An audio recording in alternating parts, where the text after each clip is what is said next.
শিক্ষা নিয়ে আমার ব্যক্তিগত একটা স্বপ্ন আছে। আমি গ্রামের সন্তান, আমি গ্রামে বেড়ে উঠেছি। আমি গ্রামের এই প্রাথমিক শিক্ষা পেয়ে আমি বিশ্বসেরা বিভিন্ন প্রতিষ্ঠানে পড়েছি। কিন্তু আমার একটা আক্ষেপ আছে। আমার আক্ষেপটা হচ্ছে আমি যখন উচ্চশিক্ষার জন্য চেষ্টা করি তখন অনেক পরে আমার লাইফের একটা পর্যায়ে গিয়ে পড়েছি। আমি জানতাম না যে স্যাট পরীক্ষা বলে একটা পরীক্ষা আছে, স্কলাস্টিক অ্যাপটিটিউড টেস্ট। আমি জানতাম না যে জিআরই বলে একটা পরীক্ষা আছে, যেটাকে বলা হয় গ্রাজুয়েট রেকর্ড এক্সাম। যে আপনি ইন্টারমিডিয়েট বা আইএ পাশ করার পরে আপনি যদি স্যাট পরীক্ষা দেন এবং খুব ভালো স্কোর করেন, আপনি শুধু ঢাকা বিশ্ববিদ্যালয়ের জন্য আপনি ফাইট করবেন না, আপনার সামনে পৃথিবীর যে কোনো বিশ্ববিদ্যালয়ের দরজা খোলা, স্কলারশিপ সহ।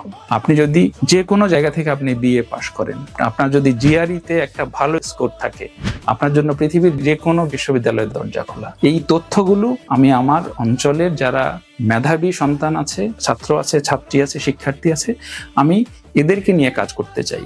আমার লক্ষ্য হচ্ছে আমাদের এলাকার 50 জন 100 জন এরকম সম্ভাবনাময় তরুণকে নিয়ে আমি স্যাট, জিআরই এগুলোর একটা প্রতিষ্ঠান করব এবং তারা যাতে বিশ্বের যে কোনো বিশ্ববিদ্যালয়ে স্কলারশিপ সহ পড়তে যেতে পারে, তার জন্য সকল ধরনের প্রশিক্ষণ এবং সহায়তা করব আমরা। এই জন্য কোনো ধরনের আইনি সহায়তা, কোনো ধরনের ডকুমেন্টেশন সহায়তা, কোনো ধরনের লজিস্টিক সহায়তা, সকল কিছুতে আমরা আমাদের ওই ইনস্টিটিউটটা কাজ করি। আমি চাই না যে আমার মতো অনেক দেরি করে আমাদের ব্রিলিয়ান্ট যেসব সন্তান আছে আমাদের এলাকার, এরা যাতে আমার চেয়ে অনেক আগে আমি যেগুলো অর্জন করেছি সেটা করতে হয়।